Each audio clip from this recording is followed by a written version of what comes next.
नमस्कार बंधुगण। आजिर एही भिडियो रे मु आपण माननकु एपरी एक गछ विषय कहबाकू जाउछि जहा मानव जाति पई एक दिव्य चमत्कार एवं आशीर्वाद स्वरूप अटे। एही जे वृक्षलता मानव जाति पई कोनोसी संजीवनी बूटी ठारू कम नुहे। तेबे आज मु आपण माननकु जे गछ विषय कहबाकू जाउछि सेही गछटी कोनोसी संजीवनी बूटी ठारू कम नुहे। तेबे आज मुझे गछ विषय कहबाकू जाउछि सेही गछटी कोनोसी चमत्कारी गछ ठारू कम नुहे। एहार प्रयोग मनुष्य जाति पई अत्यंत आवश्यक अटे। आयुर्वेद रे एही गछर बहुत अधिक महत्व रहिछि। तेबे आजिर एही भिडियो रे मु आपण माननकु एही गछर तांत्रिक, आयुर्वेदिक एवं धार्मिक प्रयोग विषय कहिबी। तेबे बंधु माने एही गछ को आमे समस्ते लाजकुली गछ भाबरे जानिछे एवं एही गछटी को आपण प्रायत सबु जगार देखिबाकू पाइथिबे। तेबे बंधु माने आसंतु जानिबा एही गछर चमत्कारी प्रयोग विषय। तेबे भिडियोटी रे आगको बढ़िबा पूर्वरु भिडियोटी को लाइक करी चैनलटी को निश्चय सब्सक्राइब करिदेबे एवं कमेंट बॉक्स रे जय मां लक्ष्मी निश्चय लिखिबे। बंधु माने आपण माने जानिथिबे एही गछ को छुईबा मात्रे ही तार पत्र गुड़िक बुझी हो जाई थाए। अनेक लोकंको बाड़ी रे मध्य एही गछटी देखिबाकू मिली थाए। तेबे आसंतु एहार धार्मिक प्रयोग विषय जानि नेबा।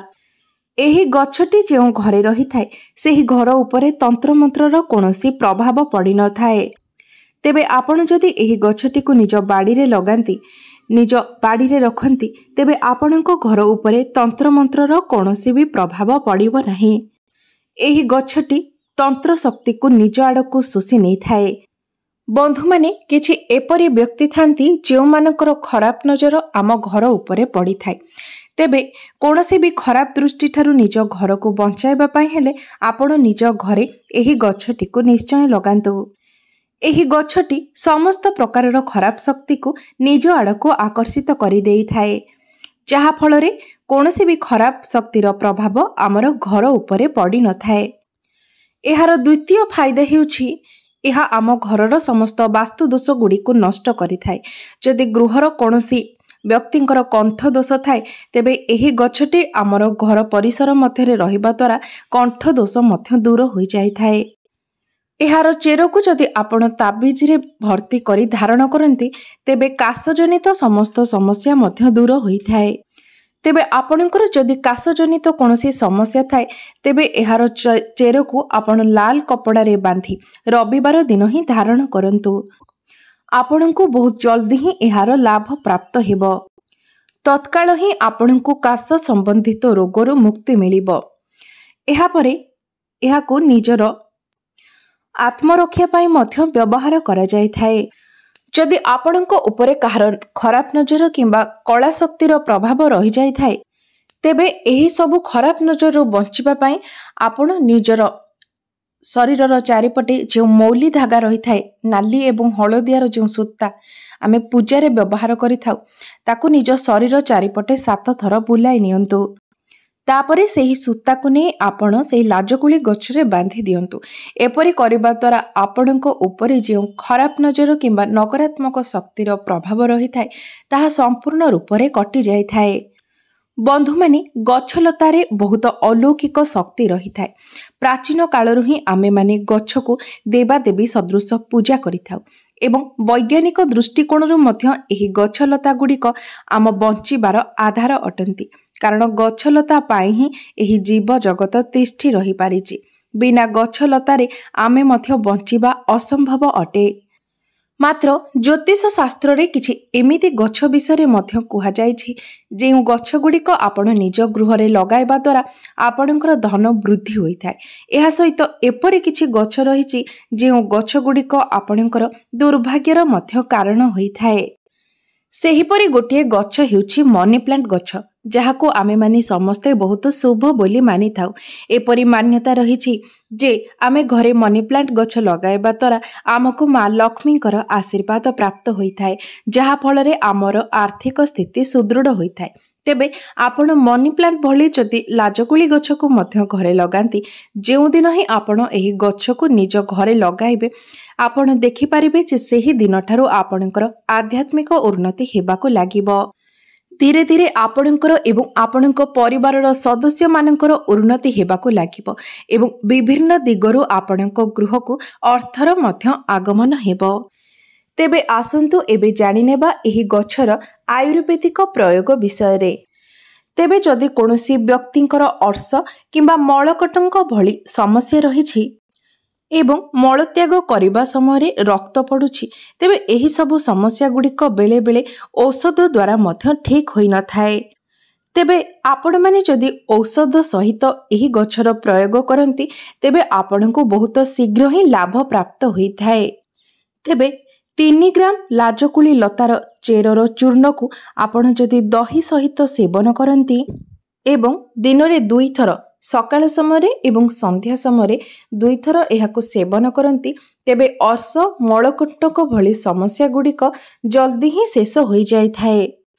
जदि आपणको गଳାରେ दरज हेउथाय तेबे एहार समाधान पाई मध्य एही गछर व्यवहार करा जाई थाए। गଳାରେ दरज हेबा द्वारा आमको बहुत कष्ट होइथाय। आम मानक पाई एहा एक गंभीर समस्या होइथाय। तेबे आपण माने एही कष्टरू मुक्ति पाइबा पाई औषध सहित एही गछर व्यवहार करि पारिबे। तेबे प्रतिदिन जदि आपण एहार पत्रर रस 10 ml पान करंती तेबे एही समस्या आपणकर जल्दी ही ठीक हो जाई थाए। एहा व्यतीत जदि कोनोसी व्यक्ति को जॉन्डिस अपच भली समस्या रहिछि तेबे एही सबु रोगरू मुक्ति पाइबा पाई आपण प्रतिदिन एही पत्रर रसरू 5 ml लेखे पान करंतु।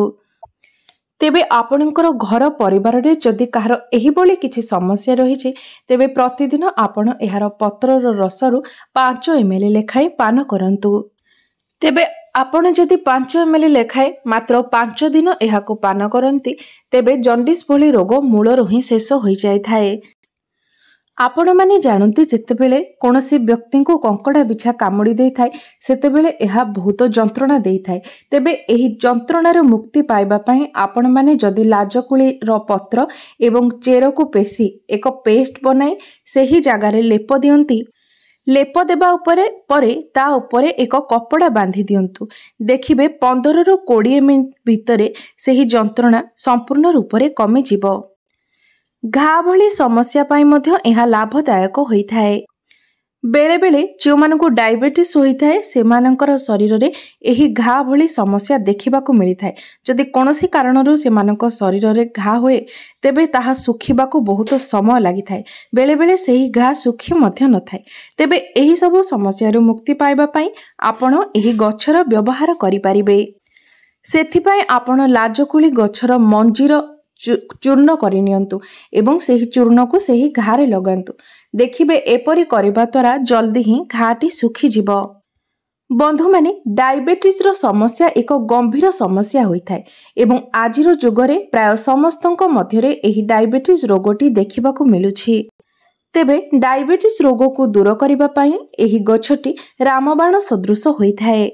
तेबे एपरी माना जायथाय जे लिंब मंजीर चूर्ण बेलर पत्र एवं लाजकुली गछर पत्र एवं चेर एहार चूर्ण एही 4टी जिनिसर चूर्ण को मिसाई आपण एक पाउडर प्रस्तुत करंतु।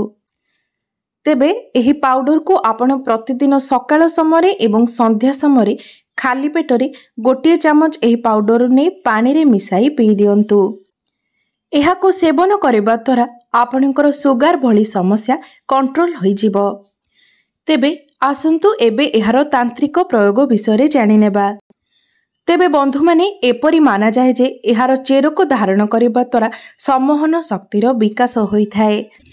लोक माने आपणको आडको आकर्षित होइथांती। एहाको धारण करबा द्वारा एक अतिरिक्त ऊर्जार निर्माण आपणकर शरीर रे होइथाए।